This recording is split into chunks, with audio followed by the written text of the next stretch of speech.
You're listening to the My Simplified Life podcast, and this is episode number 171.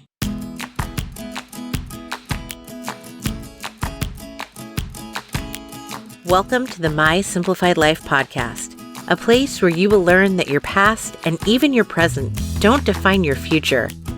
Regardless of what stage of life you're in, I want you to feel inspired and encouraged to pursue your dreams, simplify your life, and start taking action today. I'm your host, Michelle Glogovac, and I'm excited to share my stories and life lessons with you while taking you on my own journey. This is My Simplified Life. Hey friends, welcome back to another episode. I'm your host, Michelle Glogovac. Today, my guest is Cyndi Zaweski, who is the founder and creator of Ascent Storycraft. Cyndi creates content, she creates strategy, she helps you plan out your social media, and I purchased her content planner because it is amazing. I have changed the entire way I look at social media content, the way I plan it out, what kind of things I'm putting out there for my audience, and it's become something I no longer dread. So Cyndi and I, we've worked together with previous clients, and we sat down because I wanted to hear more about her story in journalism. She's a former reporter, and how she became a business owner who has scaled tremendously, and how she comes up with all of these content planning ideas, because it is epic. She has this Trello board. We know that I'm a Trello fan, and the questions she asks you to prompt ideas on what kind of content you should be creating are simply genius. There are things that I had never thought of before. And if you've been following me on Instagram, then you should have noticed that my posts are sounding different. They look a little different. And it's all because of Cyndi's content planner. So sit back, relax, and be prepared to be inspired.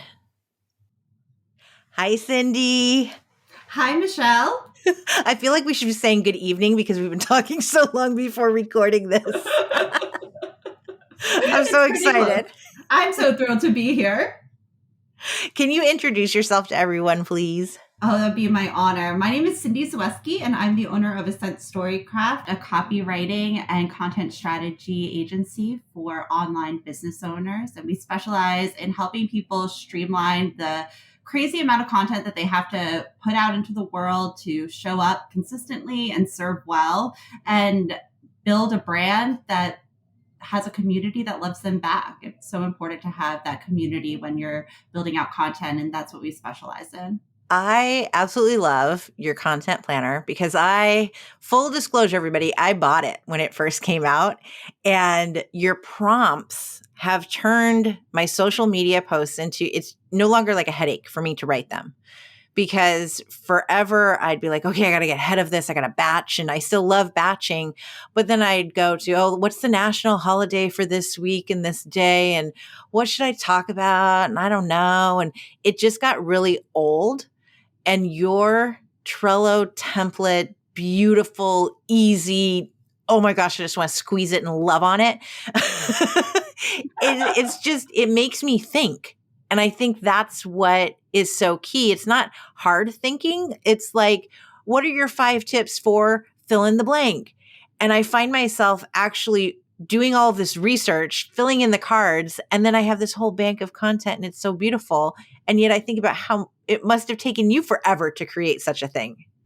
You know, I'm so excited to hear you say that, especially the part about getting new ideas in, right? Like, I love that you're working with the prompts and doing research. I think that that's some of the funnest things that you can do. And being able to write that all out gives you that content bank that you can reach for when you don't feel like posting anything that day, or maybe you skipped a couple of days of batching, and allow your creativity to come out, which I think is so important with content marketing, and really being able to provide your unique view through your content, because we all know now that it's not possible to create generic content and get away with that anymore. If people wanted that generic content, they would go to Google. People come to Instagram, people come to your social media, people come to your business for a unique angle, a unique way of doing things. And they really do want to hear from you. They don't want just blanket advice. So using those prompts the way you did and doing the research, like you're pumping out quality content and you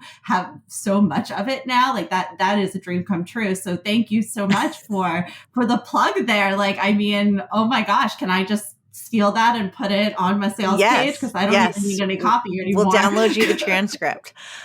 Now, what's your opinion? Because I do still struggle. There's one part that I struggle with, and it's with the actual graphics. Because I have a subscription to, a stock imagery thing. I like to create branded graphics from that. I've been told, oh, you shouldn't use stock images. And I'm like, well, I only have so many headshots of myself. I'm not one of those candid people who's like, selfie, look at me, let's post it, randomness type of thing. So I'm trying to do like a collection of it all, but that literally takes me longer than writing the captions do. Have you ever considered using templates that didn't include photos? I do. No, and I did start doing that, but I still feel like I'm creating these templates that I want them to be pretty. Yeah, no, we want them to be pretty for sure. We got to have them eye-catching. But I feel like they need to be switched up. Is that true? Or am I just really like overdoing it? You see my feed. I do. I see your feed and I do think it's beautiful. I think that if it's really like, I don't like to see things like stock images trip you up, because I feel like that's like one of the areas where we're creating content, but like that's an area that you've identified where you're probably wasting too much time. And to be honest with you, no one's really going to remember that exact stock image that you've used. Like, you don't want to use the same ones over and over again, but at the same time, like it's more about being, I think that if you're more strategically thinking about the content, like spending more time on the ideas, then you might actually come up with imagery, right? Like if you're thinking and you're reflecting on a prompt and you could say like, oh, this would look really great as a chart, or how can I make this a visual representation? And that might be a little bit easier for you. But I don't think that overthinking, especially things as so minor as like a stock image, is what's going to serve you best. So picking out ones that match your content, of course, and coming up with a bank of images that you could that you could go to would probably be a really good way of doing it. If you have an assistant, or maybe you have some go-to stock images that you've used all the time, you could kind of round them up and cycle them out. So you're not using them over and over again. But if you know the ones that you like, then you could just kind of, no one's going to remember that you used the same stock image like 6 weeks from now. So that could be one way to always stay kind of consistent with your visuals, but mix it up long enough. And then one thing that I actually really, really like to do, and I just stumbled across this, was some brand photographers will, if you kind of tell them a little bit about your aesthetic, or if you have product or something like that, you could send stuff to them and they will do flat lays for you. And it's basically custom stock. And I think that that's a beautiful alternative. And I actually just had that done not too long ago, and it's really served me well. I love that idea, especially with the microphone that I use, the Yeti. It's my biggest pet peeve, not just for people who use it incorrectly because you speak on the side and not the top of it, but then every single stock image that has the Yeti mic in it, it's wrong. They put it at the angle so that you would talk on the top of it. And I'm like, this isn't how you freaking use the microphone. Stop taking the stock photos of it. It's just like, oh my gosh, you're perpetuating this wrong usage of this beautiful microphone. I get a little heated on it. Oh my gosh. Oh my gosh, Michelle. Now you had to be the change you want to see. You got to, now you're obligated to change. I posted on it last week. I did a PSA. Oh, that's right. I was about to say, I think I read something that you wrote on that, or you talked to me about it or something. But yeah, no, I think that now you see the problem and you know the solution. You gotta get some of the proper ways to photograph and like put it everywhere. That's gonna be, there you go. Now you have one image for every post that you'll ever do. You're just gonna have the correct microphone angle. You're just gonna drill it in. You're just gonna really hammer home that message. Well, every image of me with my microphone is correct. So what did you do before this? Because with every guest, nobody started off doing what they're doing now. And I know that's true for you too. Yeah, I did not start out doing this because this did not exist when I was starting out. Me either. This was so just to kind of bring everyone back to 2010 when I started professionally. I was a journalist. I was a TV reporter and a producer for NBC and CBS stations all across the country. I did local news, and that was the time when Facebook just opened up to businesses. Like at the time, that before that, if anyone could remember, that was like when you were in college, it was only allowed for college students, right? You had to have your college email to sign up. I was already done with college when it came out, so I couldn't even get it. That's how I met my roommate for college. She Facebooked me. That's how, and that's how we met each other. So that's how long ago it was. And then when I graduated, they had opened it up for businesses to start using. So the station I was working for had an account, and it was, no one knew what they were doing. Like it was totally brand new.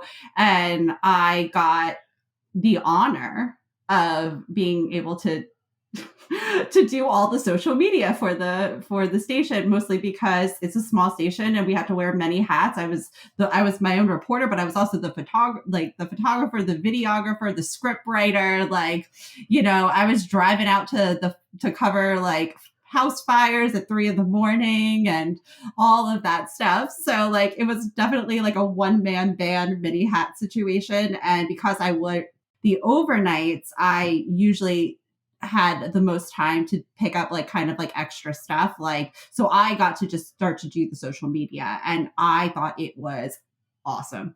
I thought it was awesome that I could put my stories up and that people in the community could read them whenever they want, because, local news before that, it's like you watch it. There's a time slot in the morning, and then there's time slots in the evening, and then there's a 10 or an 11, depending on what time zone you're in. I just thought it was fascinating that we could put out these stories and get immediate reaction. We could also get feedback on these stories. So if people had questions, we could follow up. We could do different segments. So this was interesting to me as a producer. So not only was I reporting news, but I also put the show together, like what story goes in what order. And I picked the stories for the newscast. So that was really interesting to me because these were small stations, right? So like, it's not like we had a ton of news coming out of Parkersburg, West Virginia, right? We had to recycle the news in different in every show basically had the same stories, because that's all the stories there was no more news. Nothing has happened since this morning. pretty much, right? Like it's a very small town. So, but when I was going on social media and I was posting these things and people are asking questions, it was helping me come up with a different angle. So if we were going to talk about it one way on the 5 o'clock show, we could talk about it a different way on the 6 o'clock show. And we could answer these people's questions almost in real time. And it was just fascinating to me. So I've always been really fascinated. And whenever I could, I've always taken over the social media. And honestly, I ended my career. I was, the executive editor of a lifestyles magazine here on Long Island. So I oversaw all the content and how basically like I planned out everything from what stories were going on the front page. And then I would plan out each section and we would do this months in advance because, if you're seeing like the Christmas issue, like somebody in July, like that was way back when that it was written. So I've always had like this future casting kind of thing. And that's what really helps me today with my content strategy. So even though I started off like in a realm where like maybe it was hard to connect those dots and like even see this as a job in the future. Now it is such a relevant job to be able to basically leverage social media and create content in real time that answers questions that people care about. That's really what we do at Ascent, is to create content that people care about. And the way we do that is by listening and getting to know our audiences and sharing our message proudly. So we work with business owners basically to find that messaging, to attract the right people to their profiles. And we basically use these journalism skills, writing, now video, and planning, and social listening. And now we just do that for businesses rather than the newsroom. Like that's pretty much I love it. That's what we do behind the scenes here. I love that full circle and how you relate it to one another, because I feel like my job's been the same way. I sold jet fuel. That has nothing to do with podcasts, but it was the sale part and the relationships and, nurturing those types of things that have transferred over to what I do now. So I totally get that. And yet podcasts, they've only been around like 20 years, but nobody was really listening 20 years ago. Let's be honest. No, it was like a totally different ball game. Now podcasting, oh my gosh, if I don't have a podcast on, what am I doing, really? It changes how when we ask our children now, like, what do you want to be when you grow up? You don't have to have an answer, because Lord knows there's going to be different jobs that we didn't even think of today in 20 years from now. It's crazy. That is so radical to think about. That's awesome. That's very cool. I love the idea of maybe your dream job. It could literally be your dream job. You could dream it up. Totally. And your parents won't understand. And my mom still doesn't get what I do. She has absolutely no clue. My 7-year-old tried to explain what a podcast is to her the other day, and it was pretty hilarious. It's just, I always thought before my dad passed away, like I wanted to be able to explain to him what I did. Like I was just like, I am a writer. Why can't I communicate what I do? Like, why is this so hard to explain content to my dad? Like he's 80, but he was pretty savvy. Like he had his Instagram account. He knew what he was doing. I was like, why is this so hard to communicate? And I finally just said, like, Dad, we publish content online to talk about our message and we share it in different ways. Sometimes it's funny, sometimes it's not. And I always love, and this is Pete Rose, this isn't me, but like content is like you're a fish in water. Like it's all around you. Like, so you can't tell you're in it. Like the fish like a fish couldn't explain water to you because you're in it. Like it's so hard to explain content and like podcasts, like kind of like the same realm of like, well, what are you doing with a podcast? Like, what is that? It's like, it's stories, and we're like, come on, Mom, get it. Like I always did that with my dad. We had donuts on Monday with our World War II vet friends, and I was in one room with the children, and by children I mean they could be like my parents, and we're laughing and talking about my new book, and then all the vets are like, what are you all laughing about? What's going on? And one of the daughters went in to go tell them that I got this book deal and Michelle's doing a podcast, and they're like, what's a podcast? And so she was having to try to explain to them, the oldest one's 102.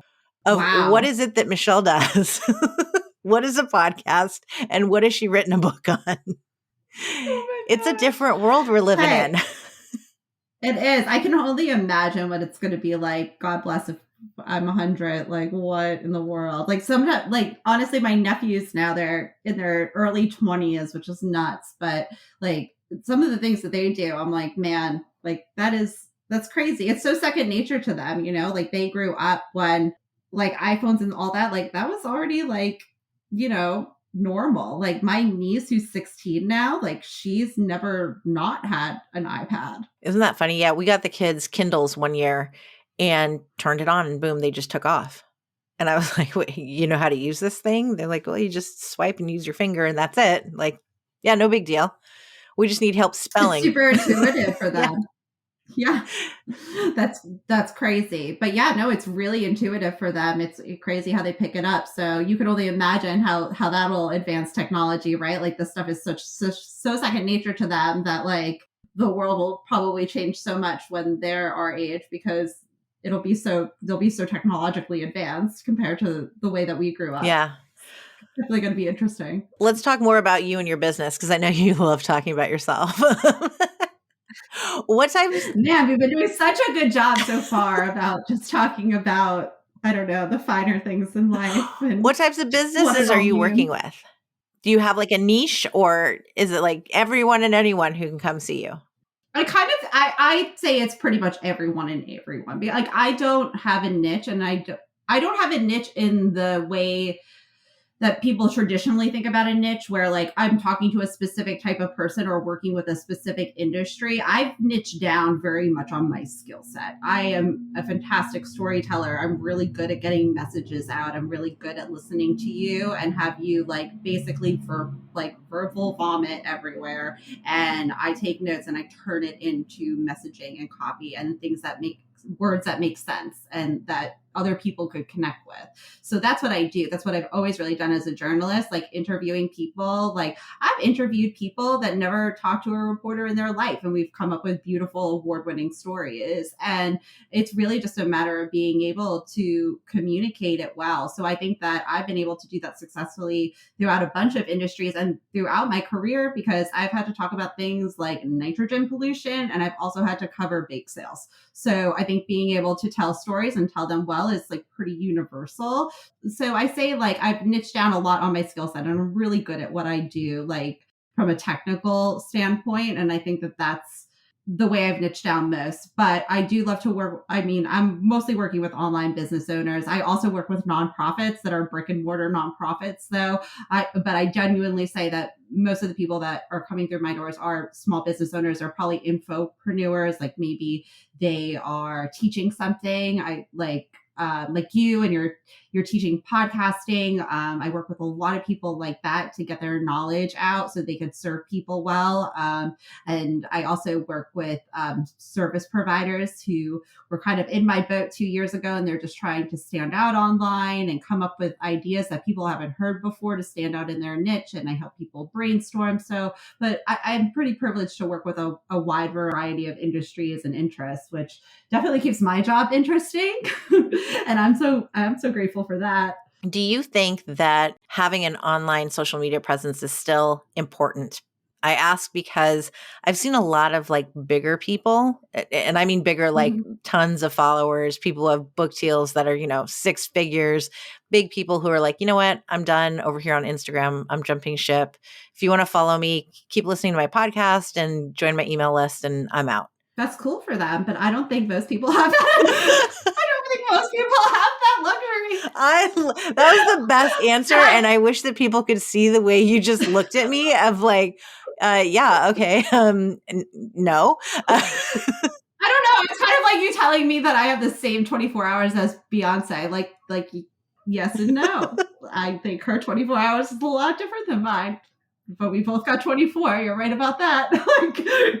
like, I don't know. Like, I think that if you have the luxury to do that, then that's fabulous. I don't think if I disappeared from Instagram tomorrow, people would be like, oh my God, I have to go find Cyndi's podcast and follow her, like, get like, or anything. Like having an online presence helps build and grow my business and build my community. Hey, maybe one day I will have an amazing podcast and I will get off of social media. It's probably not going to happen for me because I love it.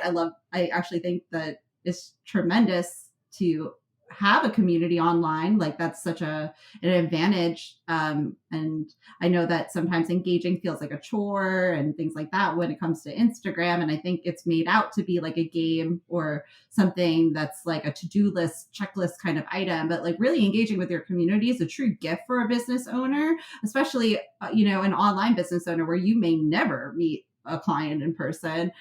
This is the best thing that you have to talking to your clients. They're coming into the proverbial door, and you're being able to speak with them. So I think that that's amazing to be able to build your community that way. But there are people who are like, if Kim Kardashian left Instagram today, then she would still have a huge following. But like, most normal business owners don't have that She wouldn't get the luxury. sponsorship though. There's What will money she with that. do? And as you're talking, I was thinking of one more step further with people who don't have social media or who go off it, then they can't use the content and thank whoever is having them on their show, or doing shout outs and promoting other people in that sense. So how do you promote your own content if you don't have those social media platforms? I agree. I think that, and that's like what it is. It's like a two-way street, right? You're inviting people in and you're giving them value content. And you're also talking about your mission and your values and what you're up to through your content and through your interviews and through what you're putting out in the world. It's a conversation that you're having with people. I think people forget that. And I think you're so right. Like, I think that it's just a beautiful way to open up communication to people who really care about you and your business and what you're putting out there, and you're hopefully serving well. So I mean, do you need social media? No, I mean, you don't have to do anything, but it's going to help you to have a social media presence that ideally, like, you're creating content that's bringing people in, because that's really the only kind of content that you should be making. Like, and it's very doable. Like, and I think I just hear so much about these terrible vague marketing like advice, and I feel like so many people kind of get hung up, and we're talking about like, do I use 3 hashtags or 30? And I just can't imagine, again, it's like wasting time on the stock graphics. Like, it's like, oh, okay, like you're wasting, like, I would get frustrated with content creation too. I would be annoyed if like all I was thinking about was hashtags and this stock image. Like, but if we're focused on the message and communicating the message well and talking to people, like, there you go. Like that, like that's what social media is. It's not about just posting stuff up and hoping it catches fire. It's really about having that. It's social for a reason. I'm sure everyone has heard that, but it's true. I wish that you were around when I started out on social media because it would have been so much easier. So many years ago, it would have been more enjoyable because I feel like I did just, throw it up there and let's see what catches on. And somehow I did grow my following that way. But I can also see that in having taken your advice, I've grown even more. And I wish I came prepared to this to tell you how much I've grown, like since, using your content planner and creating what I am creating now, because it's growing, just period. I know that it is. I see the numbers go up. I just hit 2,300 and I can literally remember, was it 3 summers ago? It was before COVID. So maybe like 2019 or so, I was like, I hope I hit 600. And I remember saying that to a group of women. I'm like, someday I'll hit 600. Now I'm at 2,300. And I'm like, that's not too shabby for having never That's not bad bought at anything, all. or, it's just me. You know what, that's amazing, and that you're build community around it, and like you see the comments that you get and how many people support you and support what you're doing. Like, you have a really great community there, and that's the key, man. And I think that that's what you're doing so well, and I think that you've been communicating it especially well lately, and I'm so happy the planner is working. Like, I hate to like talk about it all the time, but like, oh my goodness, I'm just so blown away. It just makes me overwhelmingly happy that it's been able to help you so much. It's been a blessing. It's the best money I've spent in a long, long time. Let me tell you. Thank you. That is an honor, and I'm just so glad that it's helping, because I think content creation can be fun, and we could use it as like a creative outlet, but like mostly like it really should be tied to your business goals, and it should be tied to the messages that you have. Like, that's really like the intent of social. That's the intent of putting content online, is to get people to know you, meet people where they're at. Like, especially if you're an online business owner, it is your storefront, it's your virtual meet and greet, it's the way that you're connecting. And I do find so much value in social media. I know that it can be draining, and there's a lot of comparison out there, and I think there's a lot of I don't think there is a lot of misinformation out there that could really throw people off their game. And I've seen some bad stuff out there. We were talking about Mm-hmm. some of it. It's just really my intent to bring quality content and make it accessible to everybody, because I think it really is a shame to like hear real business owners like you, like, again, like the people who or feel like they need to spend hours like curating these hashtags, or like freak out about like, I need to use 30 hashtags versus 7, or like it breaks my heart a little bit, because there is room for tactics in a good strategy. Of course there's room for tactics and like how we'll play and how we'll research and do our hashtags, but it's not paramount to the message. And I think when we start getting stuck in the minutia of the hashtags and the what is my stock graphic, and that's pretty soul sucking. Like, that would suck my soul too. So I'm hoping that we could flip it to where it's more of a communication and a message, and really like more of it just like an enjoyable experience. I would hope. I love it. You've made that for me. So can you share how you can help others do that too and where they can get your content planner, please? Absolutely. It'd be my honor. Thank you so much, Michelle. So the Sell on Social Planner is available at CyndiZaweski.com, and it is $49. And we'll put it in the show notes so you don't even have to spell it out. that would be good. That would be great. Thank you so much. I hate talking about myself and pitching my own. No, we're going to pitch you. We're going to pitch the crap out of you because it's awesome. It's a fantastic product that needs to be pitched. It's amazing that I've gotten this far. It's amazing that I've had like $10,000 launches. And I'm like, I hate talking about myself. I love to talk about content. I love to talk about you. You want to come up with a content plan right now? Let's do it. Well, thank you for making my life easier. And I hope that everybody listening is going to benefit from this as well, because it can be soul sucking and it shouldn't be. So thank you. My pleasure. I really hope that people can find some joy in their creation. Okay, if you have a social media platform, any kind of account, I want you to go out and get Cyndi's content planner. And I know this sounds like a big old promotion, but I believe so much in it because it has truly changed the way I do my social media content.